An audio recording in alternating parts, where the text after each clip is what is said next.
Hello friends, welcome to my channel. இன்றைக்கி இந்த வீடியோவில் நம்ம என்ன பார்க்க போகிறோம் அப்படின்னா, ரொம்பவே வித்தியாசமான உருளைக்கிழங்கு குழம்பு தான் பார்க்க போகிறோம்.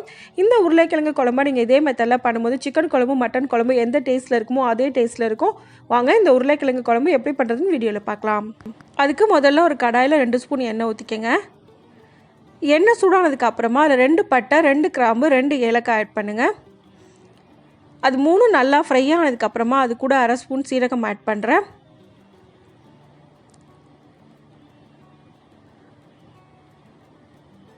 1/2 ஸ்பூன் சோம்பு ஆட் பண்ணிக்கோங்க. 1/2 ஸ்பூன் மிளகு. இது எல்லாம் நல்லா ஃப்ரை ஆனதுக்கப்புறமா 2 ஸ்பூன் அளவுக்கு கொத்தமல்லி ஆட் பண்ணிக்கோங்க. காரத்துக்கு ஏற்ற மாதிரி ரெட் சில்லி ஆட் பண்ணிக்கோங்க. நான் இன்றைக்கி ஒரு 10 ரெட் சில்லி ஆட் பண்ணியிருக்கேன். இது எல்லாத்தையும் சேர்த்து நல்லா ஃப்ரை பண்ணிக்கோங்க.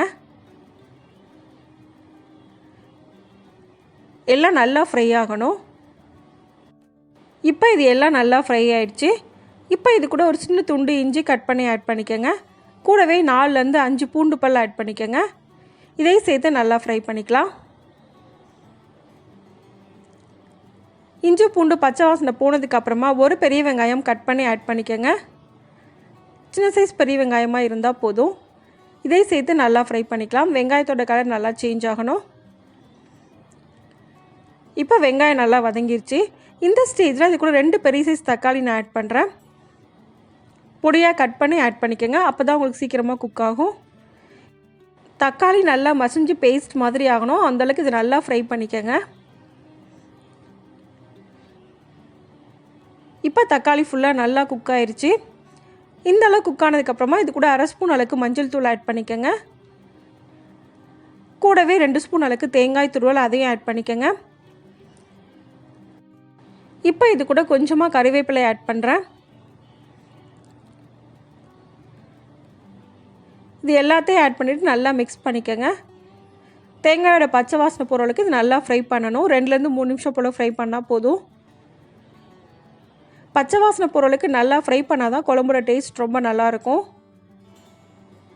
இப்போ இது எல்லாமே நல்லா ஃப்ரை ஆகிடுச்சு. இந்த அளவுக்கு ஃப்ரை ஆனதுக்கப்புறமா அடுப்பை ஆஃப் பண்ணிவிட்டு இதை ஆற வச்சிடலாம்.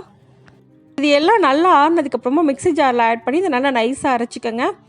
தேவைப்பட்டால் கொஞ்சமாக தண்ணி ஊற்றி இது மாதிரி நல்லா நைஸாக பேஸ்ட் மாதிரி அரைச்சி எடுத்துக்கோங்க.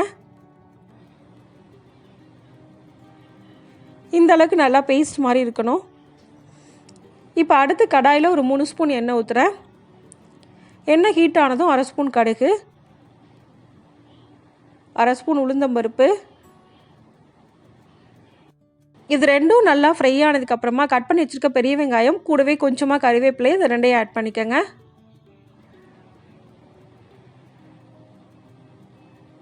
இதை ஆட் பண்ணிவிட்டு நல்லா ஃப்ரை பண்ணிக்கலாம். வெங்காயத்தோட கலர் லைட்டாக சேஞ்ச் ஆகணும். அந்தளவுக்கு ஃப்ரை பண்ணிக்கோங்க. இப்போ வெங்காயம் நல்லா கலர் சேஞ்ச் ஆகிடுச்சு.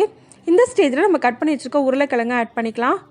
நான் இன்றைக்கி ஒரு 1/4 கிலோ அளவுக்கு உருளைக்கிழங்கு எடுத்திருக்கேன். தோல் சீவிட்டு இந்த மாதிரி சின்ன சைஸாக கட் பண்ணிக்கோங்க. நல்லா மிக்ஸ் பண்ணிக்கலாம்.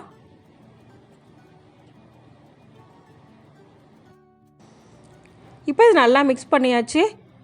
இது கூட கொஞ்சமாக உப்பு சேர்த்துக்கங்க. அப்போ உருளைக்கிழங்கு உங்களுக்கு சீக்கிரமாகவே குக் ஆயிரும். உப்பு சேர்த்துட்டு ஒரு தடவை மிக்ஸ் பண்ணி விட்டுக்கோங்க.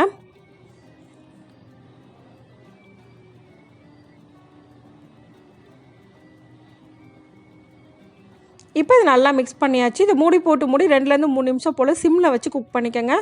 உருளைக்கிழங்கு நல்லா குக் ஆயிரும். இப்போ 3 நிமிஷத்துக்கு அப்புறமா ஓப்பன் பண்ணியிருக்கேன். உருளைக்கிழங்கு நல்லாவே குக் ஆயிருச்சு. நல்லா மிக்ஸ் பண்ணி விட்டுக்கோங்க. இப்போ நம்ம அரைச்சி வச்சுருக்க வெங்காயம் தக்காளி பேஸ்ட்டை இது கூட ஆட் பண்ணிடலாம். சேர்த்துட்டு நல்லா மிக்ஸ் பண்ணிக்கோங்க.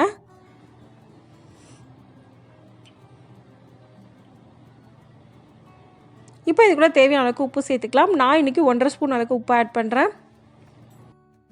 உப்பு ஆட் பண்ணதுக்கப்புறமா ஒரு வாட்டி மிக்ஸ் பண்ணி விட்டுட்டு மூடி நம்ம குக் பண்ணிக்கலாம். சிம்மில் வச்சு ஒரு 5 நிமிஷம் போல் குக் பண்ணிக்கோங்க. அப்பப்போ ஓப்பன் பண்ணி மிக்ஸ் பண்ணி விட்டுக்கணும்.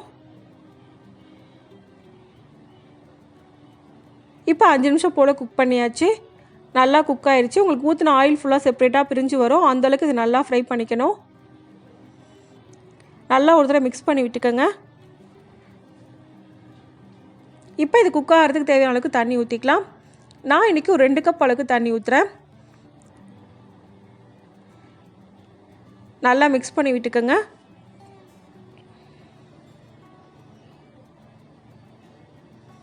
குழம்புக்கு எவ்வளோ தண்ணி தேவையோ அந்தளவுக்கு நீங்கள் ஊற்றிக்கலாம். குழம்பு கொதிக்க ஆரம்பிச்சதுக்கு அப்புறமா இதை மூடி சிம்மில் வச்சு குக் பண்ணிக்கோங்க. ஒரு 5 நிமிஷம் போல் குக் பண்ணால் போதும்.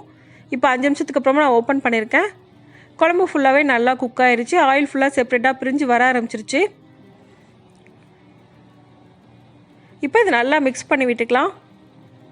இந்த குழம்பை நீங்கள் இதே மெத்தடில் பண்ணும்போது இட்லி, தோசை, சாதம், சப்பாத்தி, பரோட்டா எல்லாத்துக்கூடமே ரொம்ப நல்ல காம்பினேஷனாக இருக்கும்.